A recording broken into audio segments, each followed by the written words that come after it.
زکوٰۃ حقیقت میں ہے کیا، اس کو سمجھ لیجئے۔ زکوٰۃ کے اعتبار سے بھی شریعت اسلامی کی روح سے مال جو ہے وہ دو قسم کا ہے۔ جیسے زمین میں نے عرض کیا دو قسم کی ہے، خراجی، عشری۔ ایسے ہی مال باطنی، اموال باطنی، اموال ظاہری۔ کسی شخص نے گھر میں کچھ پیسہ رکھا ہوا پس انداز کر کے، یہ اموال باطنی ہے۔ کسی نے زیور رکھا ہوا ہے، چلیے سونے کی ڈلی رکھ لی ہے کسی نے، کسی برے وقت کے لیے، پتہ نہیں نوٹ جو ہیں وہ تو دھیلے کے رہ جائیں، جیسے کویتی دینار ہو گیا تھا، کہیں ایسی آفت نہ آ جائے کوئی تھوڑا سا سونا لے کر رکھ لو۔ یہ جو گھر میں چھپا ہوا مال ہے یہ اموال باطنی ہے۔ ان کی زکوٰۃ اسلامی ریاست، نظام خلافت زبردستی نہیں لیتی، ورنہ تو گھر گھر جا کے جامع تلاشی کرنی پڑے گی، ٹرنک کھولنے ہوں گے، تکیے ادھیڑ کر دیکھنے ہوں گے کہیں کچھ رکھا ہوا تو نہیں ہے۔ اسلام کا نظام فطرت ہے۔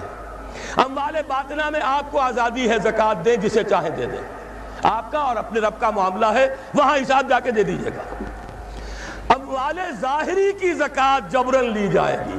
وہ کیا ہے؟ یہ مال ہے جو دکانوں میں ہے، اموال تجارت۔ یہ فیکٹریاں ہیں جن میں فنشڈ پروڈکٹ بھی ہے، خام مال بھی ہے۔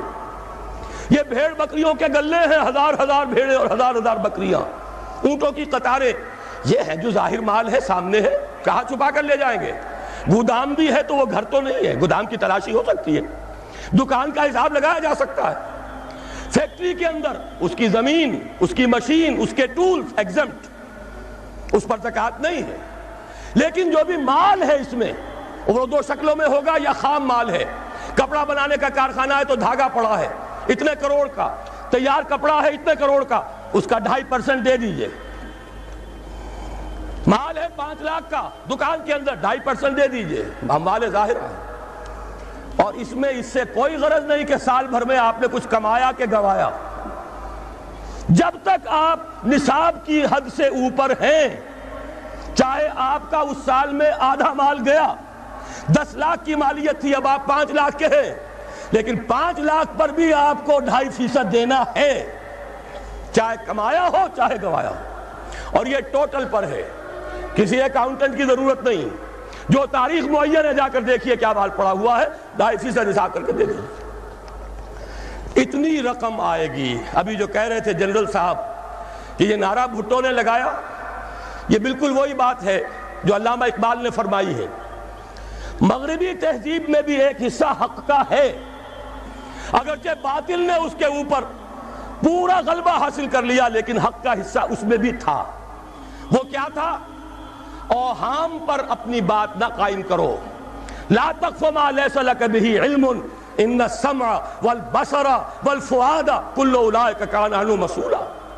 علم پر بات کرو، وہم پر نہیں، محض تصورات پر نہیں، محض توہمات پر نہیں، علم پر۔ موقف تمہارا علم پر قائم ہونا چاہیے۔ یہ بات تھی، انہوں نے لی، توہمات کو ختم کیا، کھول آنکھ، زمین دیکھ، فلک دیکھ، فضا دیکھ، مشرق سے ابھرتے ہوئے سورج کو ذرا دیکھ۔ لہذا سائنس بڑھی، ٹیکنالوجی بڑھی، آئی ان کے ہاں ترقی آئی۔ اسی طرح یہ سمجھ لیجئے روٹی، کپڑا اور مکان کوئی کافرانہ نعرہ نہیں تھا، یہ افراد کا بنیادی حق ہے، اور تاریخ انسانی میں پہلی مرتبہ عمر فاروق نے اس حق کا بیان کیا۔ اگر دجلہ اور فرات کے کنارے ایک کتا بھی بھوکا مر گیا تو عمر قیامت کے دن ذمہ دار ہوگا۔ کون مارکس ہے، کیا پدی اور کیا پتی کا شوربہ، کون کوئی جدید تصورات دینے والے ہوں گے؟ یہ کل کی پیداوار ہے اور آج ختم ہو چکے، آج ان کے چہروں پر کالک بری جا رہی ہے، آج ان کے مجسمے گرائے جا رہے ہیں۔ عمر فاروق کا فرمان، یہ محمد کے غلام اور ایک ادنا تربیت یافتہ سپاہی کا فرمان ہے، یہ تا قیام قیامت قائم رہے گا۔ ہر شہری کی بنیادی ضروریات کی کفالت ہے جو نظام خلافت کے ذمے ہے۔ اور اس میں تو جیسا کہ میں نے عرض کیا، اس میں تو حضرت عمر نے مسلمان نہیں کہا، صرف مسلمان نہیں، جانوروں تک بات پہنچا دی۔ اس کا مطلب یہ کہ غیر مسلموں کا بھی حق ہے، اس لیے کہ حضرت عمر ہی نے ایک مرتبہ دیکھا تھا، کسی صوبائی دارالحکومت کے دورے پر گئے تھے، کوئی ایک بڈھا غیر مسلم غالباً مجوسی تھا، وہ کچھ خیرات مانگتا پھر رہا تھا، بہت بوڑھا ضعیف۔ وہاں کے عامل سے حضرت عمر نے پوچھا یہ کیا معاملہ ہے، یہ خیرات مانگنے پر کیوں مجبور ہو گیا؟ تو انہوں نے کہا غریب ہے اور اس کے پاس کوئی ذریعہ نہیں ہے۔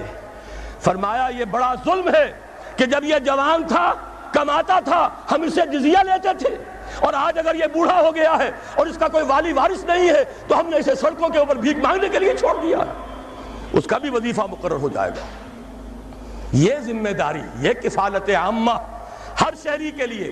اور یہ جان لیجئے تجارت میں اور صنعت میں یہ سارا فساد جو اس وقت ہے وہ اس وجہ سے ہے کہ عام آدمی، عام کسان، عام مزدور مجبور ہے کہ سرمایہ دار اور جاگیردار کی ٹرمز پر کام کرے۔ نہ کرے گا تو کیا کرے گا؟ ٹریڈ یونین بنا لیجئے، وہ بھی جیبی ٹریڈ یونین بنا لیں گے، ان کے اپنے ایجنٹ ہوں گے۔ اب لڑیے، خون کس کا جائے گا؟ مزدور ایک دوسرے سے ٹکرائیں گے، کچھ حاصل نہیں۔ اسلام نے کیا نظام دیا ہے؟ آپ غریب کو ضمانت دے دیجئے، اگر تمہیں صحیح ویج نہیں مل رہی، تمہیں صحیح مبادلہ نہیں مل رہا اپنی محنت کا، مت کام کرو، تمہیں بھوکا نہیں مرنے دیا جائے گا، تمہاری بنیادی ضروریات کی کفالت ریاست کرے گی۔ اب ہوئی برابر کی چوٹ۔ اگر کارخانے دار کہہ سکتا ہے کہ اگر آپ کو یہ چیز منظور ہے کام کیجئے ورنہ جائیے، سب مزدور چلے جائیں گے، میں لاک اپ کر دوں گا، کارخانہ بند کر دوں گا، لیکن یہ کہ مزدور اس وقت یہ نہیں کہہ سکتا، وہ تو کہے گا جناب اسی تنخواہ پر کام کروں گا، اس لیے کہ ایک دن کام نہ کرے شاید بچ جائے، 2 دن کام نہ کرے بچ جائے، تیسرے دن فاقہ آئے گا، اس کے پاس کھانے کو نہیں ہے۔ لیکن اگر معلوم ہو میری ریاست خلافت اللہ فی الارض، وہ ضامن ہے، وہ رب العالمین ہے، اور اسی کی رب العالمینی کا یہ مظہر ہے نظام خلافت، رحمت للعالمینی کا سب سے بڑا مظہر محمد الرسول اللہ کی یہ نظام خلافت، یہ ضامن ہے، یہ مجھے بھوکا نہیں مرنے دے گا، یہ میرے بچوں کے لیے کوئی نہ کوئی چھت ضرور فراہم کرے گا، تو پھر اس کے پاس بھی بارگیننگ پاور ہے، وہ بھی قدم جما کر بات کرے گا کہ جناب یہ بیچ دیتے ہیں تو کام کروں گا ورنہ نہیں کروں گا۔ یہ ہے جو آسان ترین حل ہے۔ باقی یہ کہ جبر کیا تھا روس نے، اس کا حشر دیکھ لیا، اور سرمایہ دارانہ نظام اس وقت تو بڑا خوش ہے، اس کے ڈنکے بج رہے ہیں، اس کی فتح ہو گئی، سب سے بڑا دشمن سرنگوں ہے، وہ تو سجدہ کیے ہوئے ہے۔ لیکن یہ کہ واقعہ یہ ہے سرمایہ دارانہ نظام کے اندر جو کنٹرڈکشنز ہیں، جو تضادات ہیں، اب وہ ظاہر ہوں گے۔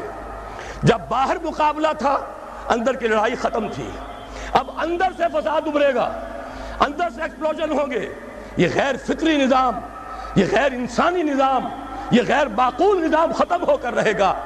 کاش کہ اس کی جگہ صحیح، معتدل، متوازن، عادلانہ نظام خلافت، اس کا کوئی نمونہ ہم دنیا کے سامنے پیش کر دیں۔ اس وقت پوری دنیا کی طرف ہماری ذمہ داری ہے، ساری نوع انسانی کے ہم مقروض ہیں کہ ہمارے پاس ہدایت ہے، لیکن ہم اس پر خزانے کا سانپ بن کر بیٹھے ہوئے ہیں، نہ خود عمل کرتے ہیں نہ دوسروں کے سامنے نمونہ پیش کرتے ہیں۔